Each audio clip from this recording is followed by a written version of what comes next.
Bitcoin is falling, and the reasons are closely tied to the macroeconomic environment in the United States. To understand the decline, it helps to look at each major force shaping the broader financial landscape, because Bitcoin often reacts to these forces faster than most other assets. The first factor is interest rates. For much of the year, investors expected the Federal Reserve to begin cutting rates. Rate cuts usually increase liquidity, encourage borrowing, and support risk-taking. But recent economic data has come in stronger than forecasts. Inflation has been sticky. Employment numbers have remained firm. Consumer spending has held up better than expected. All of this gives the Federal Reserve a reason to keep rates higher for longer. When interest rates stay elevated, money becomes more expensive.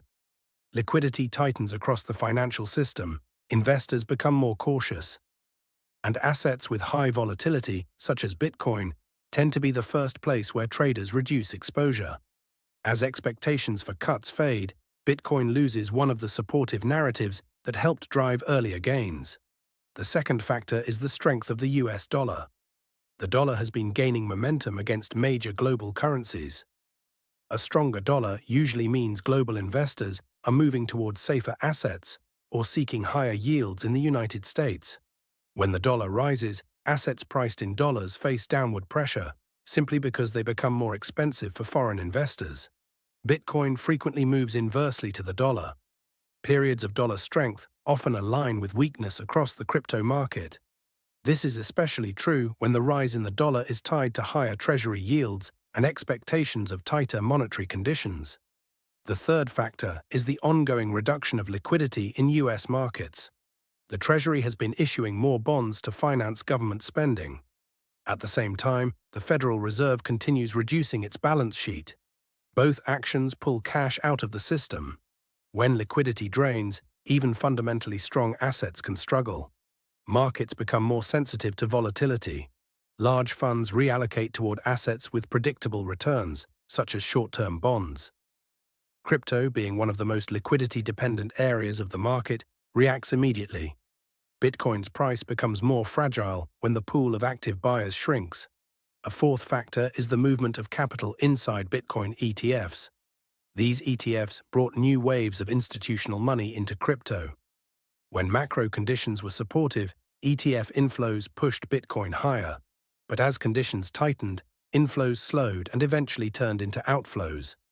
Outflows matter because ETFs represent a steady, visible measure of institutional sentiment. When institutions pull back, it sends a signal through the entire market. This often leads to additional selling from traders who watch flow data closely. Another important factor is how traders respond to shifting macro conditions. As the outlook becomes more uncertain, traders reduce leverage. Large leveraged positions begin to unwind. Unwinding leverage can trigger automated selling and liquidations. These liquidations create sudden drops that amplify normal declines. Even modest macro changes can turn into sharp price swings when leverage unwinds. Sentiment plays a major role as well. As the US macro picture turns more cautious, investor psychology adjusts. Traders become sensitive to negative headlines. Minor movements start to look like major signals. Fear spreads faster than optimism. This creates a feedback loop where selling leads to more selling.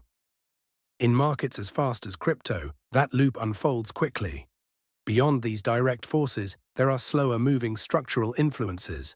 Corporate earnings remain mixed, influencing how institutions position themselves. Geopolitical uncertainty adds another layer of caution.